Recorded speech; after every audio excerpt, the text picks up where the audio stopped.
교수의 영화 읽기 72번은 여행자의 필요, 홍상수 감독이죠. 이 포스터가 재밌어요. 포스터가 그 시놉시스를 그냥 쭉, 어? 무슨 내용인지도 잘 모르겠는 시놉시스를 이렇게 해갖고 아주 공골증이 일으키는 그런 식의 포스터를 봤습니다. 특이하죠. 주인공이 이사벨 리펠이고 이 두 개가 이 영화의 핵심 매력인데, 그 매력을 잘 표현한 것 같아요. 좋은 포스터처럼 보입니다. 홍상수 감독의 31번째 영화 여행자의 필요는 프랑스에서 한국에 온 이리스 이사벨 위페르가 한국인들에게 프랑스를 가르치고 막걸리를 마시며 생활하는 이야기를 그린 영화예요. 홍상수 감독은 이 작품으로 제74회 베르린 영화제 은검상 심사위원 대상을 받았는데 홍상수 감독의 베르린 영화제 국제영화제 은검상 수상이 이번이 5번째예요. 이번 수상에 앞서 2022년 소설가의 영화로 은검상 신서연 대상, 인트로덕션으로 은검상 각본상, 도망친 여자로 은검상 각본상, 감독상, 2011년 밤의 해변에서 혼자로 김민희 배우가 은검상 여우주연상을 수상을 했어요. 그 뭐 베르린의 뭐라 그럴까 스타라고 말할 수 있는 거죠. 특히 대배우 이사벨 리페르가 홍상수 감독과 세 번째로 호흡을 맞춘 영화. 이사벨 리페르가 정말로 대배우거든요. 근데 그걸 잘 모르는 것 같아서. 홍상수 감독의 작품 외에 홍상수 감독이 작품 외 국내 활동을 일절 하지 않으며 그러니까 화제성이 없어져서 별다른 주목을 받지 못했지만 위페르와의 세 번째 협업은 예사로운 일이 아니다. 주 무대가 헐리우드가 아닌 유럽이라 대중적 관심은 상대적으로 덜하지만 위페르는 현존하는 여성 배우 중 가장 높은 성과를 쌓은 인물로 꼽힌다. 대표적인 배우예요. 칸과 베니스 영화제에서 각각 2번 여우주연상을 받았고 헐리우드에서 폴 버허벤과 찍은 엘르로 2017년 미국 아카데미 여우주연상 후보에 올랐다가 탈락하자 평단에서는 일제히 아카데미 쪽의 불공정한 시장을 비판할 정도였다. 그가 3번 이상 함께한 연출자는 프랑스 루벨 바그의 거장 클로드 샤브롤과 한국 용영상을 2번 받은 미하일 하네케 그리고 홍상수 감독이다. 얼마나 대단한 감독이고 대단한 배우인지 알 수 있어요. 이 영화의 시놉시스는 다음과 같습니다. 포스트에 있던 거죠. 어디서 온지 모르는 이 사람은 블란스에서 왔다고 하고 어린애 피디를 근린공원에서 열심히 불고 있었습니다. 돈도 없고 어떻게 살지 몰라 해 불을 가르쳐 보라고 보냈고 그렇게 2명의 한국 여자들에게 선생이 되었습니다. 땅에 맨발로 걷는 것을 좋아하고 돌에 누워있는 것을 좋아하고 힘이 되는 때 순간순간 비언어적으로 바라보려 하고 최대한 사실에 근거한 삶을 살려고 했습니다. 그래도 사는 건 변함없이 고되고 매일 막걸리에 의존하며 조금의 편안함을 얻습니다. 한국 수강생이 똑같은 대답을 하는 이리스의 프랑스 수업이 2번 반복되는 것처럼 이 영화의 줄거리를 여러 번 반복하겠습니다. 꼭 지워보라는 거죠. 영화는 집안에서 프랑스어를 배우는 여성과 이리스를 비추며 시작된다. 교사는 교재 대신 학생의 기분과 감정을 캐물으며 답변을 메모지에 프랑스어 써서 얻는다. 수업을 끝낸 뒤 이리스는 새로 소개받은 수업을 하러 간다. 여기서 학생으로 만난 영화 제작자 원주와 변호사 해수는 이리스가 그다지 미덥지 않다. 수업을 마치고 함께 사는 젊은 남성 인국의 집에 돌아갔는데 인국의 엄마가 갑자기 집에 들이닥친다. 여행자의 필요는 이리스가 어떻게 한국에 온 건지, 무슨 일을 하던 사람인지, 인국과는 어떤 연으로 동거하게 됐는지 정보 없이 그의 하루를 따라간다. 이리스는 수업 같지 않은 수업을 하고 혼자 막걸리에 비빔밥을 먹고 작은 겨울에 더위로 지친 발을 식히고 인국의 엄마 때문에 집을 나와 다시 막걸리 같은 까만 봉지를 들고 산책하러 간다. 이사의 홍상수 감독의 특유의 작법인 반복과 변주가 등장하지만 크게 중요해 보이지 않는다. 신의 21일 이유빈 기자는 이 영화가 세계의 커다란 이야기로 구성된다고 다음과 같이 묘사합니다. 이리스는 모자를 좋아한다. 항상 모자를 쓰고 다닌단다. 이리스는 막걸리를 좋아한다. 밥 먹을 때 길을 걷다가 쉴 때 사람과 이야기할 때마다 늘 막걸리를 마신다. 여기까지 말하면 평범한 중년의 한국 사람이 떠오를 법하지만 이리스는 프랑스에서 왔다. 정확히 말하자면 프랑스에서 왔다라고 주장한다. 실제로 그가 어디에서 왔는지 누구인지 무엇을 원하는지는 도통 가늠할 수가 없다. 이야기는 크게 세 개로 나뉜다. 영화가 시작하면 아무런 설정샷도 사전 정보도 없이 이리스와 이송이 대화를 나누고 있다. 이송은 이리스에게 프랑스어를 배우고 있다. 네, 학습의 방식은 특이하다. 이리스는 학습자가 지금 어떤 감정과 생각에 빠져 있는지를 집요하게 질문한 뒤에 그 답변을 프랑스어로 옮겨 적는다. 학습자는 자신의 감정과 생각을 읽으며 공부한다.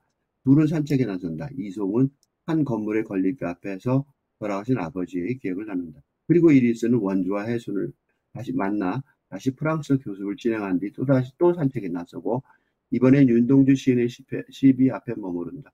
강의료를 챙긴 이리스는 유령처럼 빠르고 당혹스럽게 사라진다.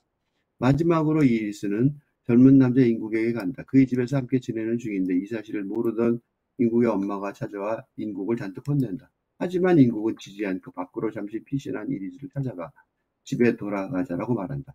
이리스는 그게 우리 집이야 라고 되묻고 인국은 당연하다고 대답한다. 외시는 여행자의 필요에 대해 최근 몇 년간 나온 그의 작품 중 가장 재밌는 작품, 진짜 그래, 가장 재밌는 작품이에요. 가장 대중적이고. 신선한 공기처럼 당신을 스쳐가는 영화다. 동시에 이상하면서도 웃기면서 독창적이고 웃기면서도 건조하다.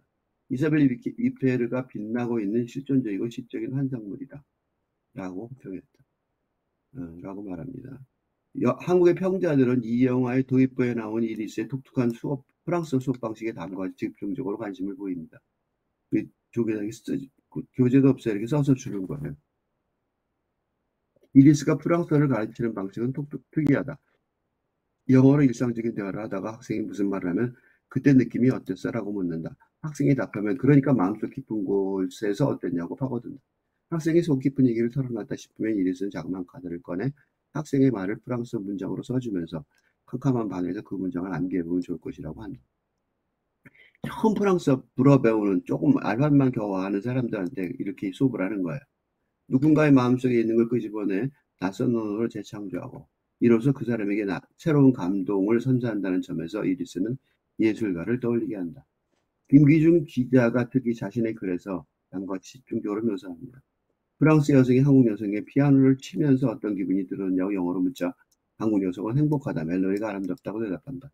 프랑스 여성이 내면에서 느껴지는 깊은 감정이 무엇이냐고 묻자 당황한 한국 여성은 글쎄요, 제가 뭘 느꼈을까요? 라고 되묻는다.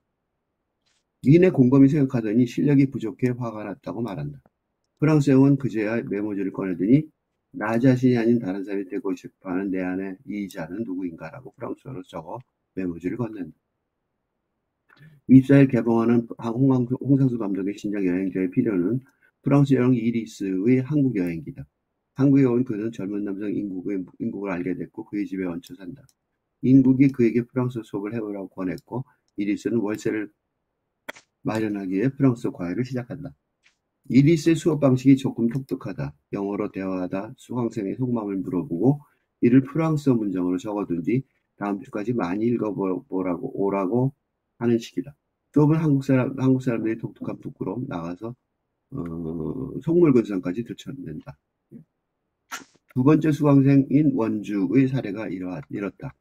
이리스가 교과서 없이 수업한다고 말하자 믿었잖아 한다. 그러나 기타를 친 뒤 이리스가 내면에서 느낀 깊은 감정을 묻자 당황스러워하더니 글쎄요 제가 뭘 느꼈을까요? 라고 되묻는다. 똑같죠 앞에 거랑. 피아노가 기타로 바뀌었을 뿐 앞선 상황과 판박이다. 마치 자신의 속마음도 모른 채 정해진 답변만 하는 이들을 꼬집는 듯하다. 이리스가 수업료를 받아 인국에 건네며 이렇게 쉽게 돈을 벌 줄 몰랐다고 하는 부분도 그렇다. 프랑스 수업이 매개인 점을 고려할 때 외국어는 내가 아닌 다른 자가 나오는 순간처럼 보인다.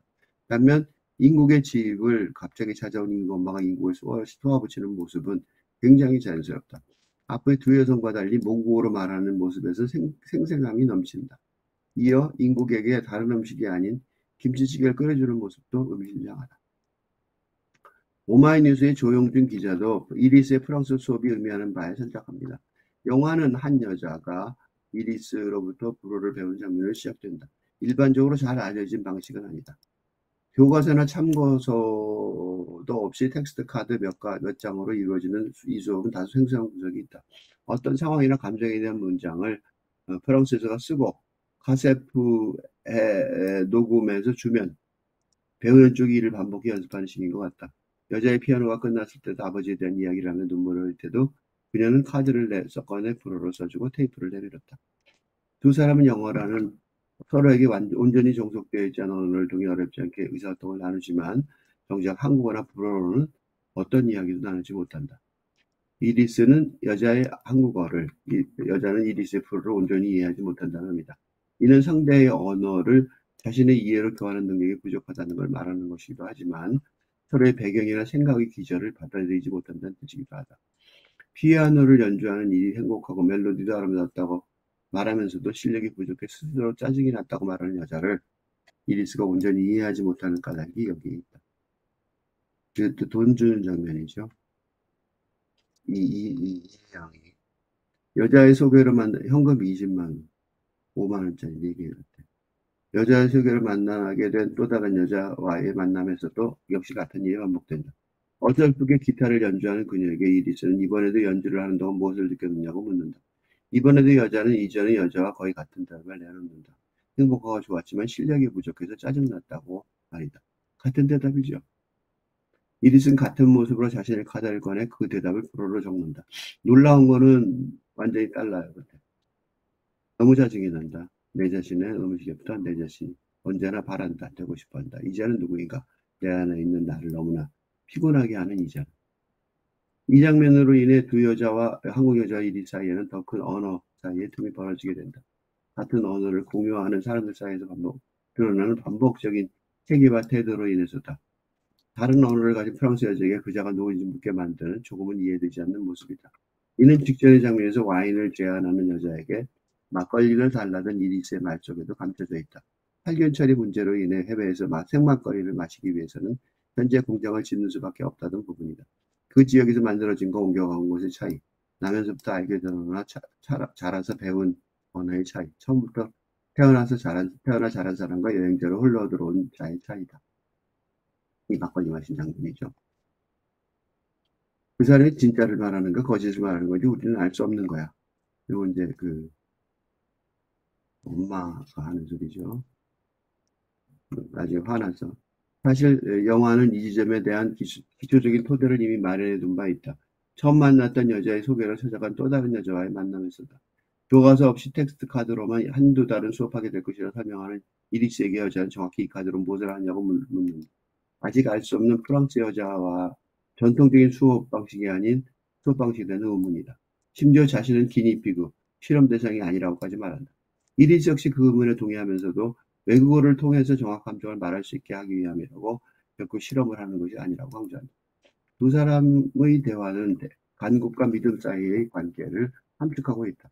아직 서로를 신뢰할 수 없는 두 사람 사이의 거리를 믿음을 형성하는 과정을 통해 좁혀가는 경로가 여기에서 그려진다. 고등학교에서 프랑스어를 3년이나 했는데도 한마디 하지 못하는 여자의 딸은 이리스의 새로운 교수법에 대한 기대와 약간의 믿음을 더해주는 장치로 활용된다.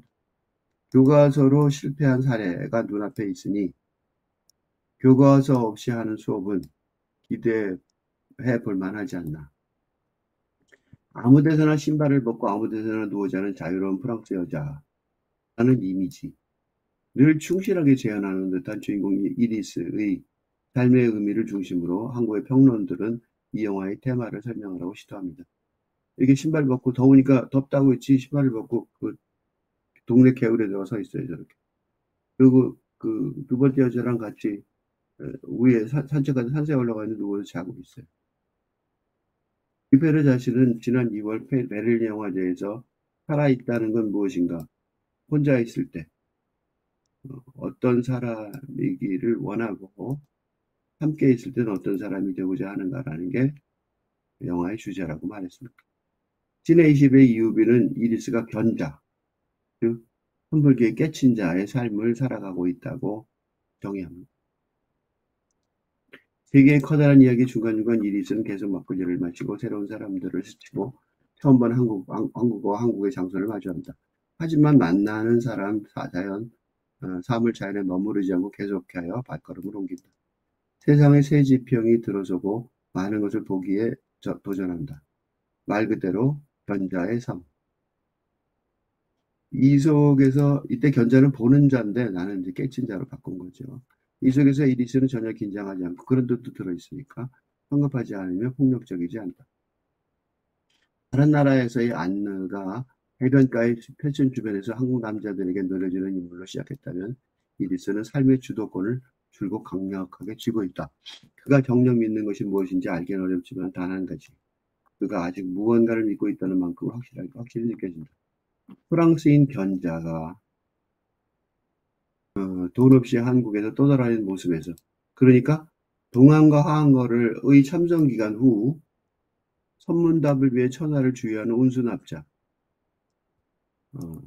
구름과 비처럼 여행 다니는 선승 이런 차원에서 여행자의 필요에 주인공 이리스가 뭐예요? 여행자인 게 응? 이유가 드러나는 거죠. 강병규는 초기 제작부터 영화 여행자의 필요일까지 여행자라는 개념이 홍상수 감독의 핵심 모티브 중 하나였음을 다음과 같이 설명합니다. 두 번째 연출작인 강원도의 힘에서부터 가장 최근의 여행자의 필요일까지 홍상수는 멈추지 않고 여행자와 여행지를 주시한다.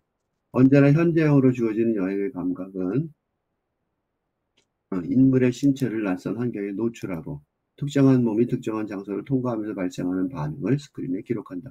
특히 밤과 낮에 처음 나타난 외국의 도시는 이례적인 충돌을 일으키는 영화적 원서다. 이는 클레어의 카메라의 칸과 밤의 해변에서 혼자의 베를린처럼 한국 배회가 배회하는 유럽의 도시로 다른 나라에서나 여행자의 필요에서처럼 한국 공간에 틈입한 이국 배우로 변주된다. 극장전에서 아무데서나 보이는 남산타워를 무력하게 쳐다보던 도시의 인물들과 달리 낯선 여행자들은 생경한 언어와 공간이 제공하는 감각에 연루된다. 그 연류야말로 홍상수의 영화를 죽지 않고 몇 번이나 다시 읽게로는 출발점이다. 이제 제 얘기를 하겠습니다. 본격적으로. 31번째에 이르러서야 홍상수 감독이 드디어 감추지 않고 진솔하게 그냥 영화의 주제를 밝힙니다. 디지스 내에서 자신의 주제를 뚜렷이 밝히지 않고 지금까지 내내 애들도 말하던 홍상수 감독이 그냥 말해버렸습니다. 프랑스의 여행자 주인공 이리스가 어떤 여자에게 동거하는가 끈질기게 추구하는 K 엄마의 아빠 때문이었겠지만 그러니까 시어머니와 예비 며느리 가운데 아들이 놓인 전통 신파극의 클라이막스 같은 양상이 아이러니하게 재현되면서 약간 웃기죠. 아이러니한 모습으로 보여서 관객의 집중력이 최고조로 달하는 순간이었는데 아들이 뭐라고 해야 되잖아요. 이게 이제 아들하고 처음 만난 장면이에요. 그때 시인 아들이 최상급 인간이라 변호하며 이리스의 삶을 정의하는 삶 속에서 죽음을 잊지 않는 사람이라는 구절에서 특히 그럽니다. 홍상수 감독이 자신의 필모그래피를 이제 총체적으로 솔직하게 규정하는데 그건 내내 영성 영화였다는 사실입니다. 30여 년 동안 매년 한 편씩 발표하는 홍상수 감독의 영화를 꾸준히 따라오다가 최근에 본격적으로 이 교수의 영어 읽기 시리즈로 자세히 읽으려는 것도 그 영화가 영성 영화라 믿었기 때문입니다. 어느 틈엔가 홍상수 감독이 영화가 나올 때마다 주요 국제영화제에서 큰 상을 받고 세계 유수의 영화 매체들과 저명한 영화 평론가들의 찬사를 받는 게 관습이 된 것도 그의 영화가 이 시대에 꼭 필요한 영성 영화라는 게 제대로 인정된 다음부터라고 여겨집니다. 홍상수 감독의 영화는 스포일러가 불가능해요. 왜냐하면 DJ 시스를 요약해서 알려주어도 뭐 언젠가 들었을 법한 평범한 일상들. 그래서 이제 포스터에 DJ 시스 시놉시스를 완전히 싫은 거예요. 그거 보지 마라 이거죠. 홍상수 감독이. 기존의 영화 문법으로는 거의 해석과 설명이 불가능한 교회 벌전의 불임 문자로 제작되어 있다고 생각합니다. 언어와 미메시스적 양상으로 재현된 디제시스의 내부는 그게 내부인데 디제시스 외부에서 진행되어야 할 서양 신비주의 영성사상과 해통이 가능한 동양 영성사상의 깨침의 전등을 위한 준비 과정일 뿐인 거죠. 그러니까 그 영화 자체는 스토리를만 봐서는 아무것도 모르는 거고 그게 도대체 영성사상화 어떻게 되는지 볼 수 있어야만 볼 수 있어요. 그래서 교회 별전이고, 교회라는 게 뭐예요? 교과서 외, 별도로 전해진다 그런 뜻이죠. 그러니까 교과서 외, 경전 외, 별도로 진리가 전해진다 그런 뜻인데, 이건 즉 다시 말해서 그러니까 이게 불교의 핵심이거든요. 그러니까 교과서로 딱 공부하면 되는데 그게 아니라 그렇다는 거예요. 나는 교회 벌전의 진리가 경전 외에 뭐로 별도로 뭐로 불린 문자로 진리가 전해라는 교회 별전의 논리가 홍상수 감독 우리 영화에서는 자테네 스토리 비데시스 외에 별도로 진리가 전해지기에 관객은 영화를 본 다음에 지금처럼 본격적으로 공부를 해야 합니다. 라고 말할 수 있어요. 그 본격적으로 공부한 내용이 바로 선불교 내용인 거죠. 그러니까 예를 들면 석가모니 부처의 염화시중의 미소가 전하는 영성사상의 요체를 전하는 거겠죠. 석가모니가 전법의 후계자 홀로 깨진 가섭이 화답하여 미소 지었던 일화처럼 일반 대중은 지금까지 눈앞에서 뻔히 벌어지는 홍상수 감독의 영성세계의 현실을 마주하면서도 그 안에 숨겨진 의미를 찾아낼 수 있는 공부가 부족하였습니다. 그래서 지금 이 설명을 하는 거예요. 근데 이제 각자의 관점에서, 깨친 자의 관점에서 자신의 영화를 읽어야 한다는 결정적인 힌트를 홍상수 감독이 이 영화 여행자의 필요가 제공하고 있어요. K엄마라는 한국의 근현대적 현실이 폭풍처럼 휩쓸고 지나간 후에야 아들이 그때서야 깨닫는 것 같아요. 아, 이리스와 나는 그냥 친구가 아니구나. 그냥 보통 친구는 아니구나. 라는 걸 깨닫죠. 그 시인 아들과 이리스는 서로 친구임을. 근데 이제 친구는 그냥 친구가 아니죠. 그 삶 속에서 죽음을 명상하는 업의 도반임을 확인하고. 그리고 이제 육체적으로, 그 드디어 육체적으로도 확인하고. 그래서 손을 잡죠. 물론 이리스가 먼저 손을 잡는데, 집으로 돌아가는. 이리스가 도피에 있던 산에서 함께 내려가는 장면이 이 영화의 클로징이에요. 마지막에 결론인 거죠. 클로징 장면이니까. 각자의 삶이라고 볼 때, 관점에서 볼 때, 이 부분은 뭐냐면 집으로 돌아가니까 시부도의 마지막 경지, 입전수수의 표현이에요. 다 끝나서 이제 저작거리로 돌아간다는 거죠. 깨침의 길이 끝나서. 그러니까 근데 외로운 깨침의 길이잖아요. 깨침은 영성사상은 잘 모르니까 대중들은. 근데 죽을 때까지 같이 할 다정한 연인의 모습을 한 도반이 지금 있는 거죠. 그게 뭐예요? 이게 바로 유토피아 도원경의 상태가 아니냐고. 그게 결론일 수밖에 없죠. 그러니까. 홍상수 감독이 이번 영화가 대중적으로 느껴지는 이유는 발단 전개 정적 결말에 근대 소설의 관습적 스토리 라인을 채택하고 있죠. 그래요. 그러니까 클라이막스가 바로 K 엄마의 예고도 없는 방문으로 시작된 클라이막스의 내용은 엄마의 허락도 없이 이리스가 아들의 삶에 개입할 자격이 있는지에 관한 엄마와 아들 간의 치열한 토론이에요. 그게 처음 만난 장면이에요. 어디서 온지 모르는 이 사람은 불란서에서 왔다 가고 어린애 피리를 근린공원에 열심히 불고 있었습니다. 바로 이 장면이에요. 라는 영화의 시놉시스의 묘사가 위에 스틸컷 장면처럼 이리스와 아들의 첫 만남입니다. 아들이 지나쳐서 가다가 이리스의 삶에 어린애 피를 보니까 웃기잖아요. 이리스의 삶에 개입하는 것이 예의에 어긋난 건 아닌지 망설이듯 멈칫거리다 돌아섭니다. 이 스틸컷 시퀀스가 이리스가 바위에 잠들어 있는 모습을 발견한 아들의 시퀀스와 또 없이 끊어지는 것도 없이 쭉 이어져요. 한 장면처럼. 위에 스틸 시퀀스는 뭐예요? 두 사람의 첫 만남이죠. 그리고 아래는 에릭스에게 이제 연인을 가지고 친구가 아닌 애인으로서 아들이 천천히 접근하는 마지막 시퀀스의 재현과 거의 중첩되는 바람에 긴 시간의 경과를 무시하고 둘 사이에는 긴 시간이 있었잖아요. 몇 달에. 삶의 결정적인 그 순간들만 접목한 이게 이제 포스트 모더니즘 방법인데 홍상수 감독의 편집 기법 덕분에 관객의 오해가 발생할 수 있어요. 이 두 개 섞어버릴 수가 있어요. 섞어서 볼 수 있어요. 완전히 하나 첫 번째가 하나 마지막인데. 그리고 이런 오해를 한 기사도 봤어요. 이거 그렇게 두 개가 섞여서 헷갈린다라고 말하는 기사도 봤어요. 여행자의 발견이 이런 시퀀스로 갑자기 끝나잖아요. 그래서 홍상수 감독의 영화를 지금까지 보아왔던 감상문처럼 대부분 그랬어요.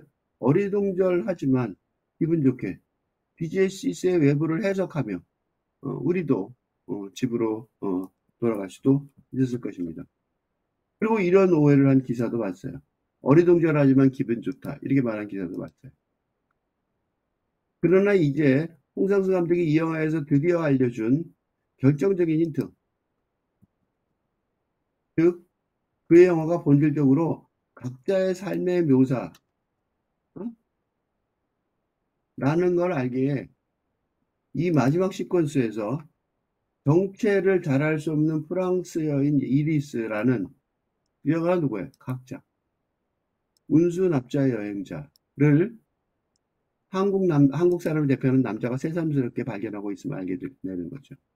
이 마지막 시퀀스 장면을 자세히 묘사하자면 아들의 하반신 다리와 이리스의 옆으로 잠들어 있는 얼굴 모습이 클로즈업으로 시작하고 그러니까 아들이 드디어 이리스를 자세히 보는 거죠. 얼굴을. 아들이 천천히 아래로 내려와 이리스의 얼굴을 바라보는 장면으로 이어진 후 갑자기 컷하여 풀샷으로 이리스가 바위 위에 잠들어 있고 아들이 옆에서 기다리며 앉아 있는 모습을 보여주다가 안 깨우려고 이제 보다가 잠이 들어 있으니 옆에 앉아 있었던 거지. 그리고 이리스가 깨어난 뒤 서로의 삶이 끊어질 수 없이 이어져 있는 친구 도바님을 확인하고 두 사람이 일어서서 뒷모습을 보이며 산길을 따라 내려가다가 처음으로 손을 잡고 사라지는 트래킹 샷으로 이 영화가 끝납니다. 진짜 사실에 근거에 살려고 노력하는 사람이라며 이리스를 감싸며 드는 아들의 태도에 더 짜증이 나서 이리스에게 홀린 것 같다고. 보통 엄마들이 그러죠. 아들이 누굴 좋아하면 이렇게 딱 생각해요. 누구한테 홀렸다, 여우 같다 이렇게 생각해요. 헤이 엄마답게 이리스가 한국 사람들 그렇죠. 이리스가 현실의 물질 세계 속에서 어떤 사람인지 영어로 표현하면 뭐냐면 what is she를 묻는다면 월 100만, 200만 원이면 충분하게 자급자족하며 살아갈 수 있는 아들에게는 50만 원 월세 내고 어떻게 하고 뭐 100만 원이나 120만 원이 충분하다는 거예요. 그런 거 중요하지 않아서 그런 종류의 질문을 이리스에게 한 적이 없어서 대답을 하나도 못해요. 이리스의 인간됨, 즉 영어로 Who is she? 라는 차원의 그래서 진짜 사실의 근거에 살려고 하는 사람이라는 말을 하는 거죠. 라는 다른 차원의 질문에 대한 대답을 시도하고 있습니다. 홍상수 감독의 영화가 근본적으로 영성 영화이기에 돈의 문제가 전면에 등장하지 않아왔지만 이제 여행자의 필요에서는 경제 담론이 본격적으로 전개됩니다. 그래서 10만 원, 20만 원 돈도 보여주고 그죠? 이리스는 하루 동안 두 번의 프랑스 강습을 하며 40만 원인데 잡았었어요. 그 돈으로 20만 원씩 두 번 받았어요. 그 돈으로 인국의 집 월세 일부를 내려고 한다. 20만 원인가? 내가 잘못 들었나? 헷갈려요. 갑작스럽게 월세 반이라고 그러니까 내가 잘못 알았는 것 같아요. 20만 원. 10만 원씩 받은 것 같아요. 갑작스럽게 찾아온 인국의 어머니는 인국에게 한 달에 생활비를 얼마 쓰는지 일일이 묻는다. 돈을 벌거나 노동하는 현장으로부터 멀리 떨어져 있던 홍상수 영화의 인물들, 외국에서 일자리를 구하던 방관학과의 성남은 예외적이다. 그들의 삶과 생활과 환경에 큰 비중을 차지하는 돈에 반응하기 시작한다. 그때는 지금은 맞고 그때는 틀리다의 희정은 모델로 큰 돈을 벌었지만 그리어 한면을 느껴 그만뒀다고 한다. 당신 얼굴 앞에서의 상혹은 아파트 마련할 돈으로 고민한다. 들레주의 표현을 빌면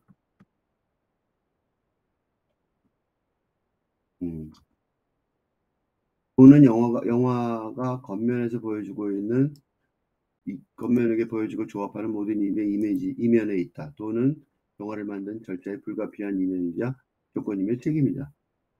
그죠? 돈이 들어서 만들어지는 거죠, 영화는. 나 같은 지금 하고 있는 이 작업은 돈이 안 들잖아요. 지금 이 녹화 작업 말이죠. 홍상수와 그의 인물은 그 책임을 정면으로 직시한다. 돈으로 계산해도 너무 작죠. K의 엄마를 연기한 이혜영 배우의 남편인 배우 권예우의 인터뷰에서도 두 언제나 같이 나오죠. 홍상수 감독 영화에는. 베를린 국제영화제 상영을 보면 개인적으로 가장 좋았던 부분은 아무래도 나야 내 아내가 나오는 장면이 가장 좋았지. 조윤희 배우가 아들 인국에게 보여준 모습은 정말 전형적인 한국 엄마잖아. 아들에게 뭔가를 바라고 혼내고 일색에 빠진 아들을 설득하다가 울기도 하고. 이런 현재 사람들이 이런 모습을 어떻게 받아들일지가 궁금했다. 그런데 많은 관객, 영화 관계자, 평론가들도 이 장면이 가장 좋았다고 말해주더라. 홍상수의 세계에 조윤희 배우가 들어오면 이야기가 무척 통속적이고 일상적으로 변한다는 느낌이 든다. 이번에 현실적인 엄마의 모습을 보여줬고 그 후엔 아름에게 손찌검을 하며 통속배 냄새를 풍기기도 한다. 그래서 이 영화가 더 생경하고 재미있어진다. 맞다. 홍상수 감독이 조윤희 배우에게 찾아냈고 기대하는 바도 그런 것 같다.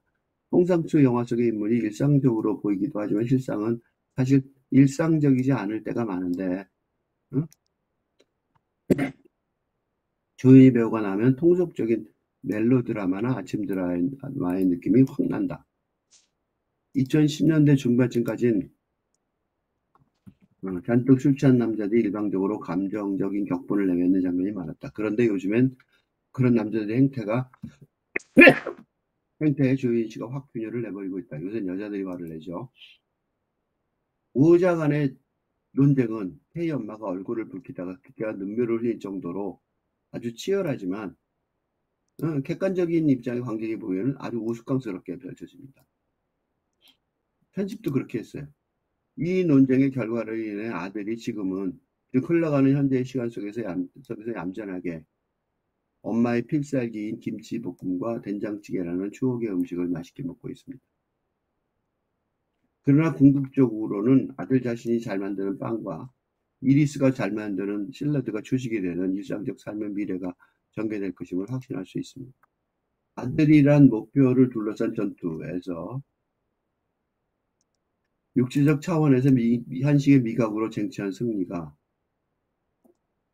이제 이리스가 부재한 상황, 그러니까 부전승이죠. 벌어진 K의 엄마의 일시적인 전과 부전승일 뿐게 정신적 차원, 즉 세계적 간의 대립이라는 측면에서도 뚜렷하게 드러납니다. K의 엄마도 결국 자신이 인정하듯이 자기가 열심히 살아오기는 했지만 근대적으로 이제 이리스처럼 진지하게 살 수는 없기 때문입니다. 요건 내가 자세히 설명을 여기다 안 했는데 근대 한국의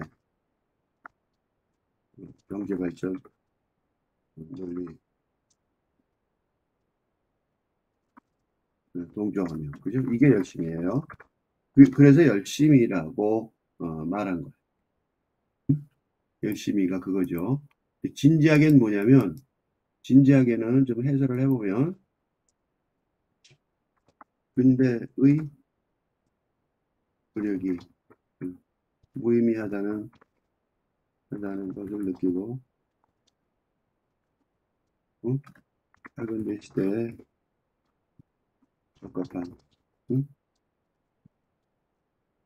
삶의 방식의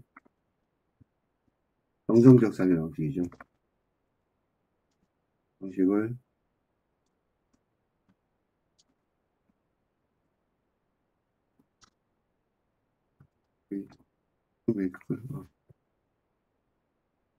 삶의 방식을 다방면으로 추구하는 그게 진지하게죠. 추구하면 그죠? 이게 진지하게죠.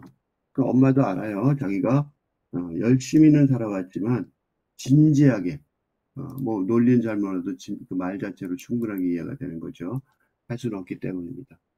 핵가족의 근대 세계관에 평생 속해 있던, 그지? 엄마는 그렇죠. K 엄마가 아들에 대한 지배 권력의 회복 노력 과정에서 이리스와 손을 잡고 현대 시대 영성세상의 미래를 성공적으로 개척해 나갈 아들을 어떤 식으로든 지배할 수 있을 것인지, 어때요? 전망이 전혀 없죠. 전망이 전혀 없어 보입니다. 가망이 없어요. K의 엄마의 한식은, 그러니까 뭐냐면, 미래의 실패를 인정하는 거예요. 그러니까 아들의 확고한 의지를 총체적으로 반대하는 건 뭐냐? 결국 아들조차 잃게 되는 믿음을 본능적으로 깨친 증거예요. 그러니까 밥이나 해주자 이렇게 되는 거죠. K 엄마와의 무례해질 수밖에 없을 멜로드라마틱한 대결 구도를 피하려고 동거하던 남자의 집에서 나오는 장면에서부터, 즉 그게 이제 후반부죠. 후반부의 심파에 가까운 드라마가 전개되기 전에 이리스가 홀로 등장하는 전반부는 다큐멘터리 같아요. 거기서 잘못해. 20만 원. 그녀는 하루에 프랑스어 개인 교습으로 월세 50만 원. 그러니까 20만 원이 맞죠? 월세 50만 원에 반에 가까운 20만 원을 현금으로 갖고 올 수 있으며 교수법을 배운 적이 없는데도 한두 달 만에 창의적인 교수 외국어 학습 이론을 개발하여 자본주의 세계의 최상층에까지 침투할 수 있는 능력. 두 번째 자가 그거죠. 영화사 사장이고 변호사니까 침투할 수 있는 능력을 보여주고 있습니다. 그러므로 K 엄마의 히스테리컬한 걱정은 뭐예요? 노파심이죠. 아들보다 훨씬 난 사람이에요.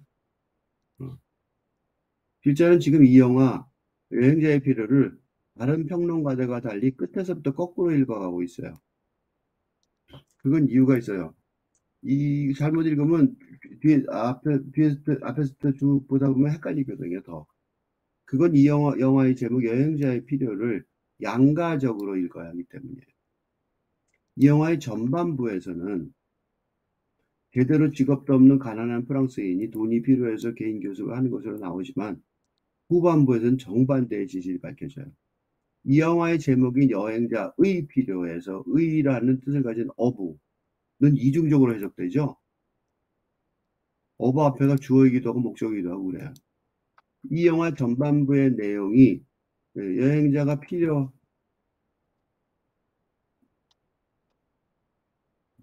나는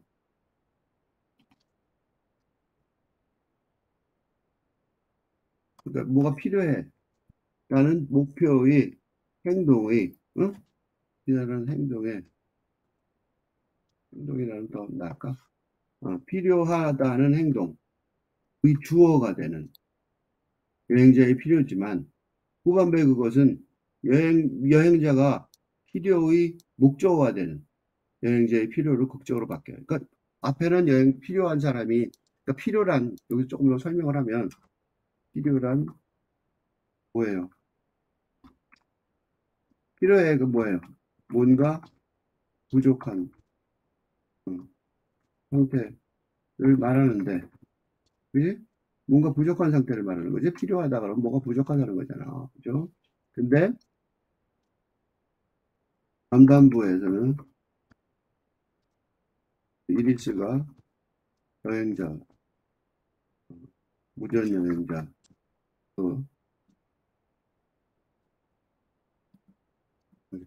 뭐 해야 하는지 모르겠어요. 가끔. 무전 여행자로서 돈과 집이 필요한 것처럼 나오지만, 으로 돌아온 후반부에서는 응? 이리스라는 수준학자, 학자가 아들뿐만 아니라 세상에 필요하다는 거지. 궁극적으로. 할게요.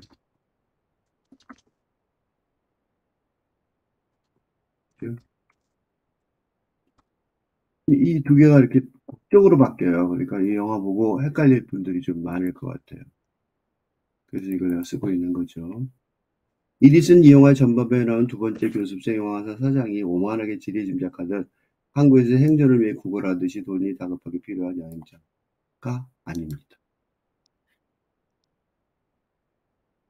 비록 동양식 영성사상이지만 한국의 시인에게 몰입의 방법론을 가르칠 수 있을 만큼 밑에 보면 이제 피아노 치는데 하나만 하면 몰입하라고 지금 그 수업받는 장면이에요. 도의 길에서 도반의 경지에 이르렀니 판단할 수 있을 만큼. 그러니까 아들이 도의 경지에 있는 줄 아는 거죠. 또 친구가 됐다가 마지막에 그러죠. 이리스가 높은 수준에 올라 있음을 이 영화는 보여줍니다.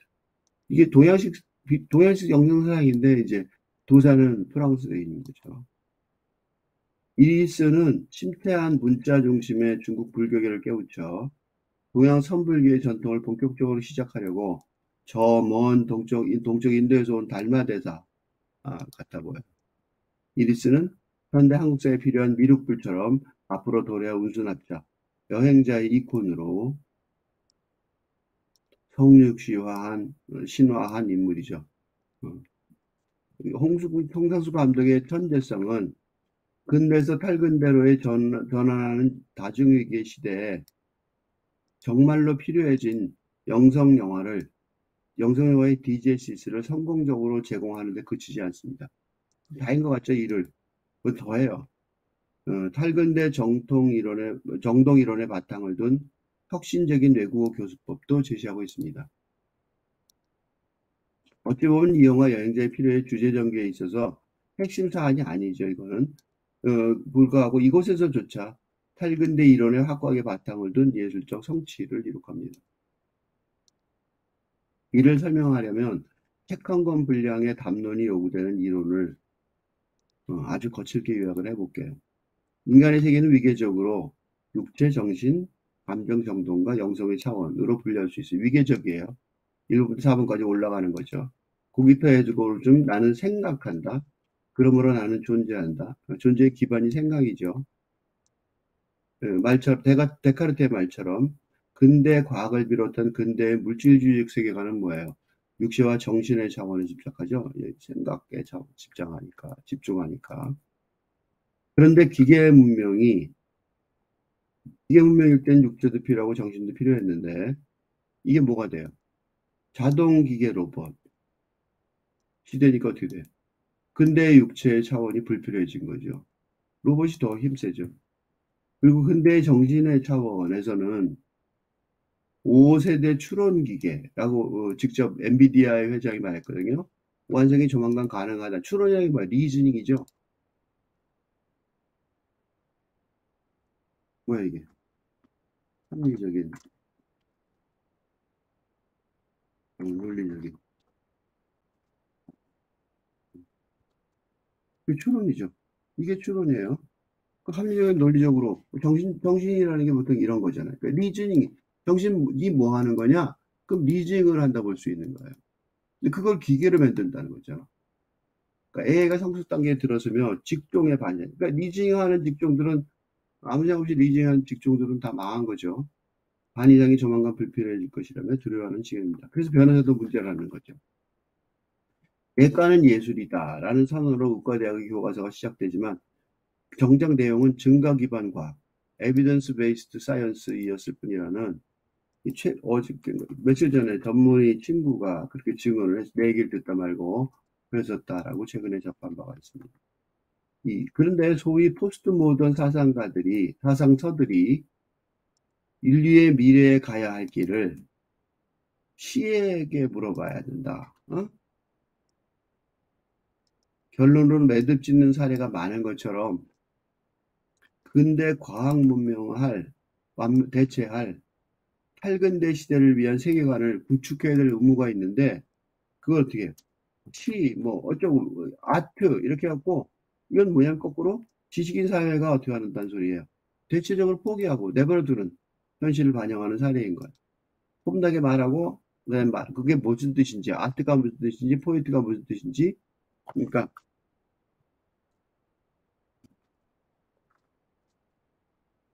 아트나 포에트리가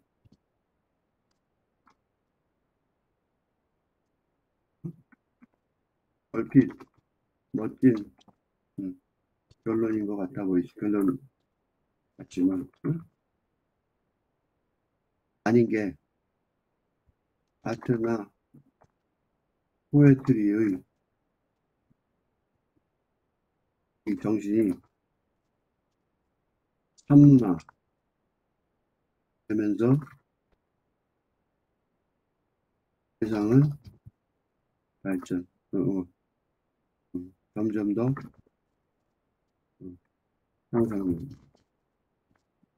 같다는 점에서, 즉 새로운 책의 산문화, 새로운 책의 시스템을 하는, 뭐라는 뜻이냐면 그 예술과, 즉 예술과 시의 정신을 산문화, 즉 시스템을 구축하는데 그것으로 보아야 할 업무가 지식인 사회에, 특히 탈근대로의 시대전환 상황 속에서 다중위기, 온갖 위기가 다 벌어지고 있기 때문에 더 그런데 안 하고 있죠. 그죠? 그렇게 그래, 내가 이 아테나 포에트리 말하는 게 싫다는 게 아니에요. 내가 시를 쓰는 사람인데 시 얘기하는데 좋죠. 좋긴 좋은데 문제는 그걸 지금 그걸 아테나 포에트리는 누가 해야 돼요? 그 화가나 시인이 하면 되잖아. 자기가 거기다 결론을 내고 그거 보고 잘하라 그러면 되냐고. 그거 그쪽 일이고 이쪽 일은 또 있잖아요. 그쪽 일이 뭐야? 이 예술과 시의 정신을, 그게 감탄스러우면 산문화, 즉 새로운 시스템을 구축하는 것을 구체적으로 실질적으로, 응? 현실 세계 속에 구축하는 양상으로 바꿔야 할 임무가, 어?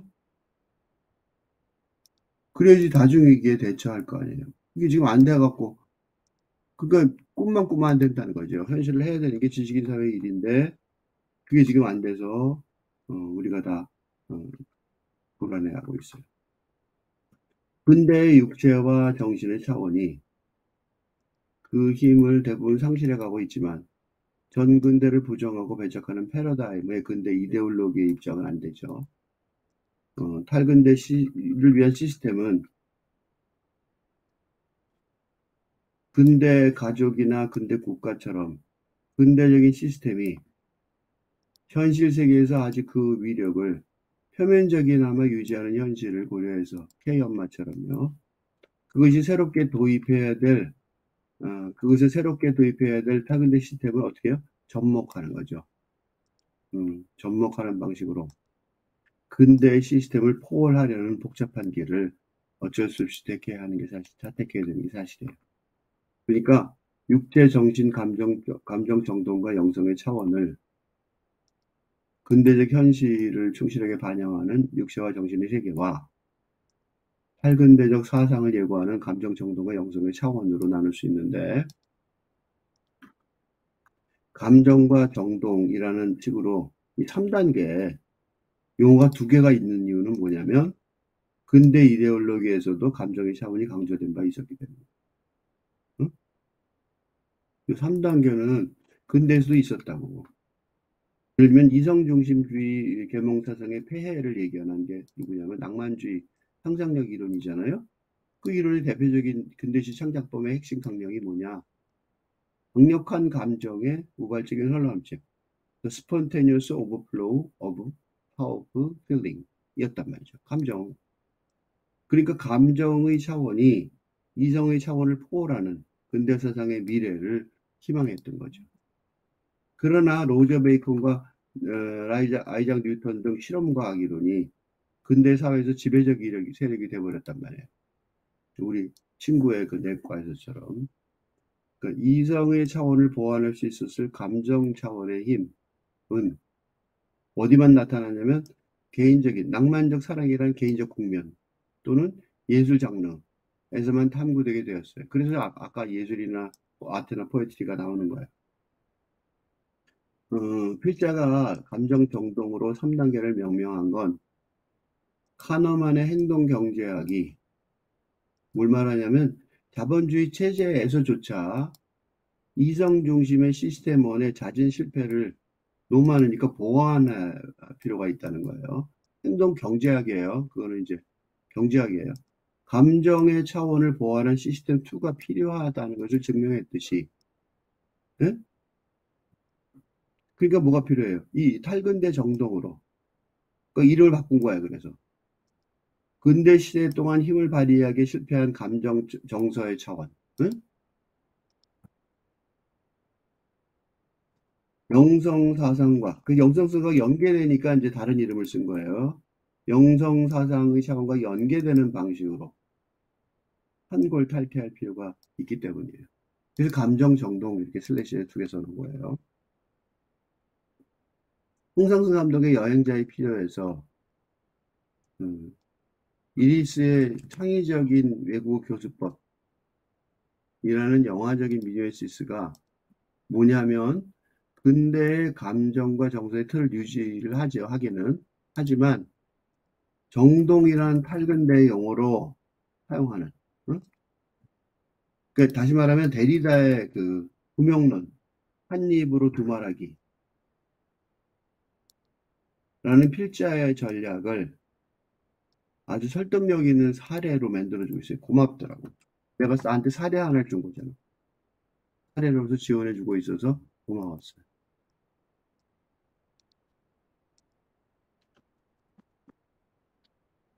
물론 그 동지처럼 느끼기도 하지만 이 글의 서두에서 다양하게 인용했던 한국 평론 기사들에서 자세히 묘사된 이리스의 낯설지만 창의적인 프랑스어 교수법이 뭔가 다시 한번 봅시다. 그러면 감정과 정동 얘기했잖아요.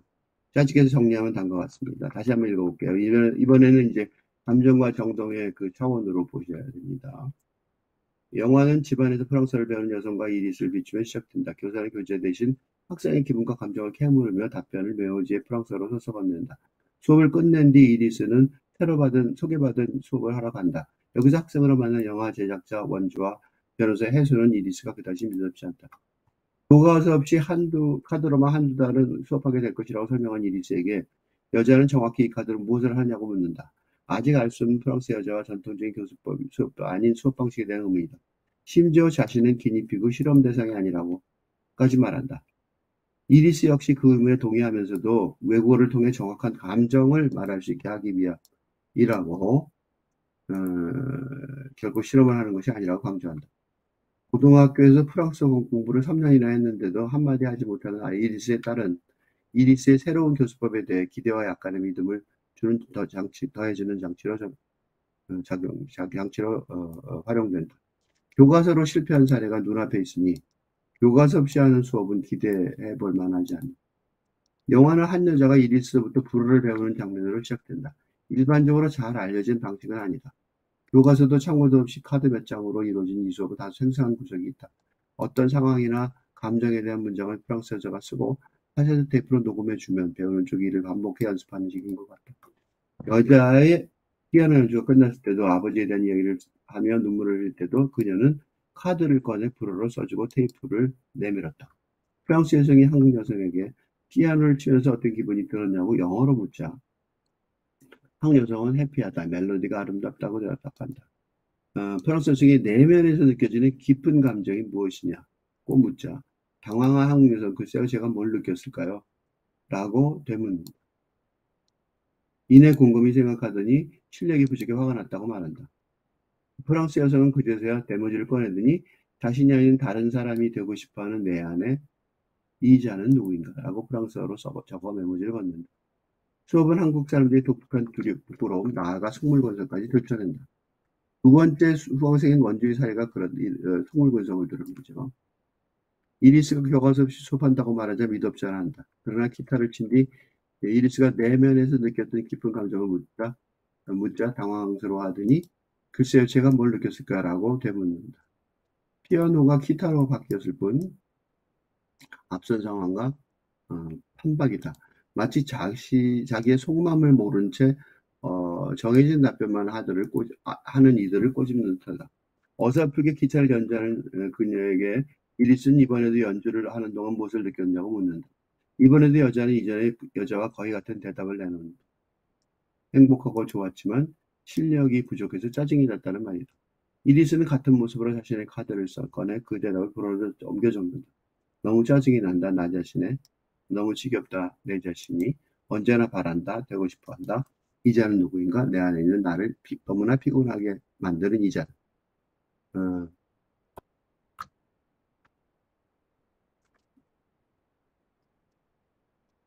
누군가의 마음속에 있는 걸 끄집어내어 낯선 언어로 재창조하고 이로써 그 사람에게 새로운 감동을 선사한다는 점에서 이리스는 예술가를 떠올리게 한다. 한국의 교습생이 질문받는 수업 방식에 익숙하지 않죠. 그래서 그런 걸 근대 학교 교육 과정에서 배운 적이 없죠. 영어로 수동적이거나 공격적으로 묘사하려는 게 학생들은 근대의 감정과 정서의 차원에서 그러는데 이리스가 교습생의 내면을 집요하게 파고들어서 그들의 영혼의 이야기를 예술가처럼 시인처럼 탈근대 정동의 차원에서 번역해 주죠. 그래서 두 개가 다른 차원 같아 보이는 거예요. 그래서인지 윤동주 시 등의 시가 거의 전문 인용되는 장면이 두 번이나 처음에는 한국인이 휴대폰 자료 탐색이지만 영어로 그 다음에는 제공된 한국인의 영어 번역본을 이리스가 프랑스어로 재번역하는 장면 정도 이게 유의미한 것처럼 보이죠. 응? 세상을 재번역해야 된다는 거죠. 그러니까 이리스가 기존의 근대 교육을 해체하여 낯설지만 창의적이고 그렇지만 다른 사람에게 칸 영화제에 참석해야 할 영화사 사장에게 이리스를 적극적으로 소개할 만큼 혁신적으로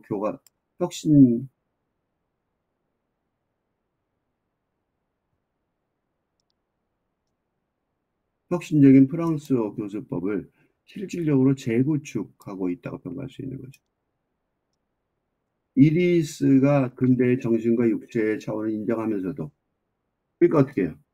그래서 K 엄마와의 1대1 정면 대결로 이어질 상황을 어색한 변명으로 급하게 피하는데 그렇지만 탈근대의 영성 차원과 연계되는 감정 정동의 차원을 중요시 인식하여서 프랑스 교수법이 현장에서 감정 교육이죠, 일종은. 프랑스 교수법 현장에서 탈근대 시스템의 힘을 성공적으로 실험하는 과정을 여행자의 필요가 보여줍니다. 이 프랑스어 교재는요, 언어와 문화에 관한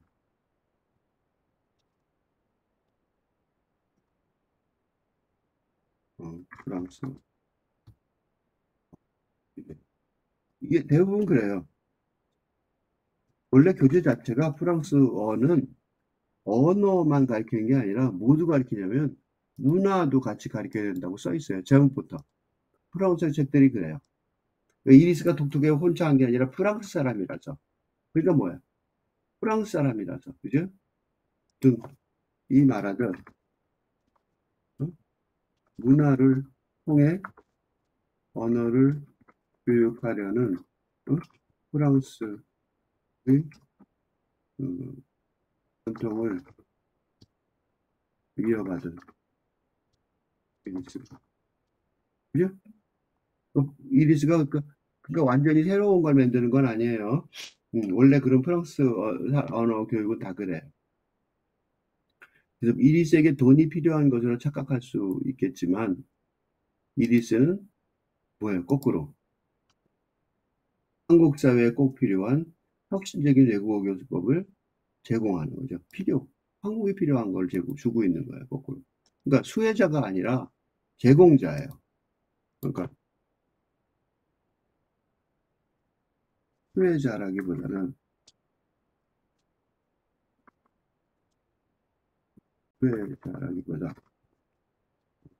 이런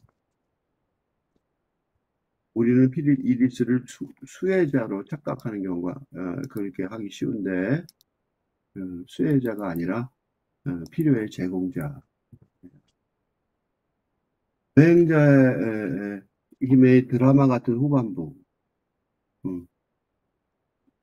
에서 제시한 팔근대 시대를 위한 영성사상의 패러다임이 있었는데 그게 다큐멘터리 같은 전반부에서는 이리스의 프랑스어 교수법이 뭐냐면 이게 대표적인 전범, 이그잼플이 돼서